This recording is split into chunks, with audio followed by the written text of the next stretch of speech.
मैं राजस्थान का भरतपुर शहर बोल रहा हूं। मैं मुझ में समाहित कई ऐतिहासिक चीजों के लिए पूरी दुनिया में प्रसिद्ध हूं। मुझे राजस्थान का पूर्वी प्रवेश द्वार और पक्षियों का स्वर्ग, राजस्थान का पूर्वी सिंह द्वार आदि उपनामों से जाना जाता है। भरतपुर आज आपको मेरे पूरे शहर के मंदिरों, ऐतिहासिक स्थलों, किलों और मुझ में समाहित केवला देव वन्य अभ्यारण्य के बारे में बताने वाला हूं। मेरे यहाँ की ब्रज होली इतनी धूमधाम से मनाई जाती कि मेरे चर्चे देश विदेश तक हैं। मेरे यहाँ की ब्रज होली का बम नृत्य आप देखेंगे तो देखते ही रह जाएंगे। मेरे यहाँ के बच्चे, महिलाओं से लेकर मेरे शहर के बूढ़े बुजुर्ग भी अपना रंग जमाते हैं। मैं राजस्थान की सुंदर रंग बिरंगी संस्कृति के लिए जाना जाता हूं। मेरे यहाँ के लोग भगवान कृष्ण के ज्यादा दीवाने हैं। उन्हें अपने नृत्य गाजे बाजे के साथ मोहित करते हैं और भगवान की भक्ति करते हैं। मेरे इस शहर का नाम भगवान श्री रामचंद्र जी के भाई भरत के नाम पर रखा गया था और इनके दूसरे भाई लक्ष्मण यहाँ के राज परिवार के कुल देवता के रूप में पूजे जाते हैं। ये सब बातें मैं आपको आगे विस्तार से बताने वाला हूँ। आपको बता दूं, मैं राजस्थान की राजधानी जयपुर से 180 किलोमीटर, अजमेर से करीब 310 किलोमीटर, वहीं भारत की राजधानी नई दिल्ली से करीब 200 किलोमीटर की दूरी पर बसा हुआ हूं। मैं अपनी सीमा साझा करता हूं अलवर, दौसा, करौली और धौलपुर से। साथ ही मेरे 2 राज्यों की सीमा हरियाणा और उत्तर प्रदेश के साथ भी लगती है। मैं अगर मेरे क्षेत्र की बात करूं तो मैं 5066 वर्ग किलोमीटर में फैला हुआ हूं। मैं भरतपुर, मेरे यहाँ के इंटरेस्टिंग फैक्ट के बारे में बात करूं तो मुझ में ही राजस्थान की सबसे पहली सहकारी बैंक 1904 में मेरे यहां पर ही स्थापित की गई थी। राजस्थान का प्रथम सौर ऊर्जा चलित मिल्क प्लांट भी मेरे ही शहर में है। मेरे क्षेत्र की सांसी जनजाति सर्वाधिक मेरे ही शहर में पाई जाती है। मेरे यहाँ के लोगों का पहनावा रंग रंगीला है। सदियां बीत जाने के बाद भी यहाँ की वेशभूषा अपनी पहचान बनाए हुए है। पुरुष पोशाक में पगड़ी, अंगरखा, धोतिया, पजामा, कमरबंद या पटका शामिल करते हैं और महिलाओं की पोशाक में घाघरा, जिसे लंबी स्कर्ट भी कहा जाता है, कुर्ती या चोली और ओढ़नी भी शामिल है। रेलवे वैगन बनाने वाली संस्था मेरे शहर स्थित सिमको में है। आपको बता दूं, मेरे इस शहर की स्थापना राज्य के मालवा डिब्बे तैयार करने के उद्देश्य से 31 जनवरी 1957 में की गई थी। राष्ट्रीय सरसों अनुसंधान केंद्र भी मेरे ही नगर सेवर में स्थित है, जिसकी स्थापना 20 अक्टूबर 1993 को भारतीय कृषि अनुसंधान केंद्र द्वारा की गई थी। अब मैं आपको थोड़ा मेरे पुराने इतिहास के बारे में भी बता देता हूं। मेरी स्थापना जाट शासक राजा सूरजमल ने की थी और मेरे यहाँ जाटों का गढ़ हुआ करता था। मेरे यहाँ के मंदिर, महल व किले जाटों की कला कौशल को आज भी प्रत्यक्ष दर्शाते हैं। मैं आगरा से 55 किलोमीटर पश्चिम में स्थित हूं। लगभग 1733 ईस्वी में स्थापित यह मेरा शहर कभी भूतपूर्व भरतपुर रियासत की राजधानी हुआ करता था। मेरे शहर की बात की जाए तो मेरी स्थापना ठाकुर चूड़ामन सिंह जाट ने की थी, लेकिन बाद में मेरे मुख्य शासक राजा सूरजमल ने मुझे सजाया और संवारा। मेरे नगर की शोभा बढ़ाने तथा राजधानी को सुंदर तथा शानदार महलों से अलंकृत करने का कार्य राजा सूरजमल जाट ने किया, जो भरतपुर का सर्वश्रेष्ठ शासक था। देश की आजादी के बाद 1949 में मुझे राजस्थान राज्य का अंग बना दिया गया। अब मैं आपको मेरे पर्यटक स्थलों की सैर करवाता हूं। मैं भरतपुर, अगर बात करूं मेरे यहाँ के प्रसिद्ध टूरिस्ट प्लेसेस की, तो सबसे पहले आता है Keoladeo national park. Keoladeo national park को मेरे नाम भरतपुर बर्ड सेंचुरी के नाम से भी जाना जाता है। यह पार्क मेरे भरतपुर शहर में घूमने की दृष्टि से सभी अच्छे पर्यटकों में से एक है। मैं हजारों पक्षियों की शरण स्थली भी हूं। केवलादेव राष्ट्रीय उद्यान, जिसे पहले भरतपुर राष्ट्रीय उद्यान के नाम से जाना जाता रहा है। अगर आप पक्षी प्रेमी हैं तो मेरा केवलादेव राष्ट्रीय उद्यान आपके लिए ही है।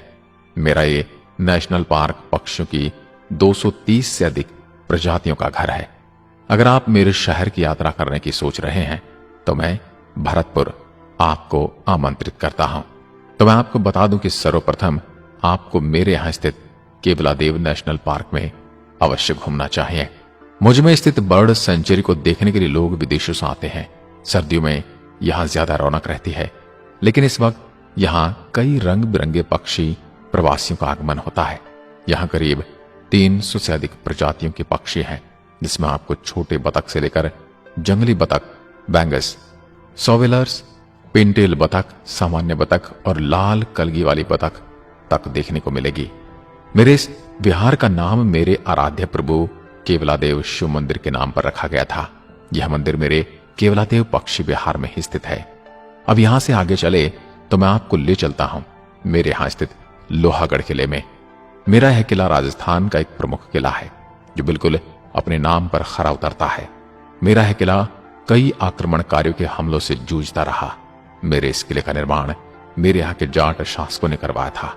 मेरे शासक महाराजा सूरजमल ने अपने धन का इस्तेमाल हमेशा से अच्छे उद्देश्य के लिए किया, जिसका जीता जागता उदाहरण मेरा लोहागढ़ किला है। मेरा यह किला वास्तुकला का एक सर्वोत्तम उदाहरण भी है। मेरे इस किले के दोनों तरफ मजबूत दरवाजे, जिनमें नुकीली लोहे की सलाखें लगाई गई हैं। मेरे उस समय काल में तोपों तथा बारूद का प्रचलन अत्यधिक था, जिससे किलों की मजबूत से मजबूत दीवारों को आसानी से ढाया जा सकता था। इसलिए पहले किले की चौड़ी चौड़ी मजबूत पत्थर की ऊंची ऊंची प्राचीरें बनाई गई। मेरे इस लोहागढ़ के किले में कोठी खास, महल खास, रानी किशोरी और रानी लक्ष्मी की महल का शिल्प दर्शनीय है।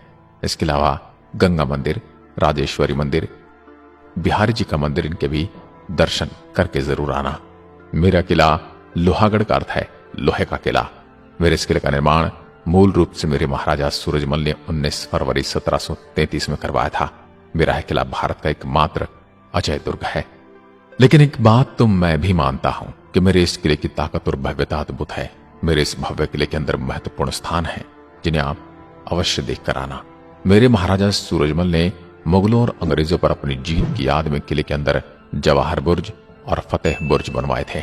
यहाँ अष्ट धातु से निर्मित एक द्वार भी है, जिसमें हाथियों के विशाल चित्र बने हुए हैं। वर्तमान में मेरे इस किले का अधिकांश हिस्सा सरकारी कार्यालयों और एक म्यूजियम ने ले लिया है। मेरा किला अपनी सुंदरता से मेरे दर्शकों को काफी आकर्षित करता है। अब आपको लिए चलता हूं गंगा महारानी मंदिर। यह मंदिर मेरे शहर का सबसे सुंदर मंदिर है। वास्तुकला का अद्भुत नमूना, राजपूत, मुगल और दक्षिण भारतीय शैली का सुंदर मिश्रण गंगा महारानी मंदिर का निर्माण मेरे पूर्व शासक महाराजा बलवंत सिंह ने करवाया था। मंदिर की दीवारें और खंभों पर की गई बारीक और सुंदर नक्काशी दर्शनीय है, जिसे आप अवश्य देखना। मेरे इस मंदिर को पूरा होने में 91 वर्ष का समय लगा था। यहाँ पूरे देश तथा विदेशों से हजारों श्रद्धालु दर्शन करने आते हैं। केवल श्रद्धा की दृष्टि से ही नहीं, बल्कि अपने अद्भुत वास्तुशिल्प के कारण भी है मंदिर लोगों को आकर्षित करता है। देवी गंगा की मूर्ति के अलावा मेरे इस मंदिर में मगरमच्छ की एक विशाल मूर्ति है, जिन्हें देवी गंगा का वाहन भी माना जाता है। हर साल भक्त हरिद्वार से गंगा जल लाकर देवी के चरणों के पास रखे विशाल रजत पात्र में डालते हैं। माना जाता है कि जब देवी गंगा अपने दिव्य आशीर्वाद से जल में डालती है, तब यह जल भक्तों के बीच प्रसाद के रूप में बांटा जाता है। आप मेरे इस शहर में आ रहे हैं तो यहां पर जाना ना भूलें। अब चलते हैं मेरे प्रभु बांके बिहारी मंदिर। मेरे प्रभु का यह मंदिर भारत के सबसे प्रसिद्ध मंदिरों में से एक है। माना जाता है कि यहां भगवान कृष्ण भक्तों की सभी आकांक्षाओं को पूर्ण करते हैं। मेरे शहर का बांके बिहारी मंदिर भारत के उन मंदिरों में से एक है जहां हमेशा सैकड़ों लोगों की भीड़ लगी रहती है। आरती से पहले भगवान की प्रतिमा को वस्त्र और आभूषणों से सजाया जाता है। मुख्य कक्ष के बाहर बरामदे की दीवारों पर भगवान कृष्ण के बचपन को दर्शाते चित्र देखे जा सकते हैं। मेरे यहाँ उत्तर प्रदेश के शहर भी नजदीक पड़ते हैं, इसलिए वहां से भी मेरे प्रभु के दर्शन को श्रद्धालु आते हैं। आप भी मेरे ठाकुर जी के दर्शन करना ना भूलें। अब मैं आपको लिए चलता हूं भगवान श्री राम के छोटे भाई लक्ष्मण जी के मंदिर। लक्ष्मण मंदिर का निर्माण महाराजा बलवंत सिंह ने 1870 में करवाया था। उनके पिता महाराजा बलदेव सिंह श्री संत दास के संपर्क में आए और तब उन्होंने इस मंदिर की नींव रखी। श्री संत दास लक्ष्मण जी के भक्त थे और जीवन पर्यंत उनके प्रति समर्पित रहे। इस मंदिर की नींव रखने के बाद महाराजा बलदेव सिंह ने बलवंत सिंह को अपने उत्तराधिकारी के रूप में घोषित कर दिया।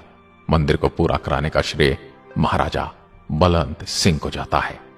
मेरे नगर के मध्य में 2 लक्ष्मण मंदिर मौजूद हैं, जिनमें से एक मंदिर लगभग 4 शताब्दी पुराना है, जबकि दूसरा लगभग 300 वर्ष पुराना है। मेरे इस मंदिर के मुख्य गर्भगृह में लक्ष्मण जी और उर्मिला जी की प्रतिमाएं स्थापित हैं।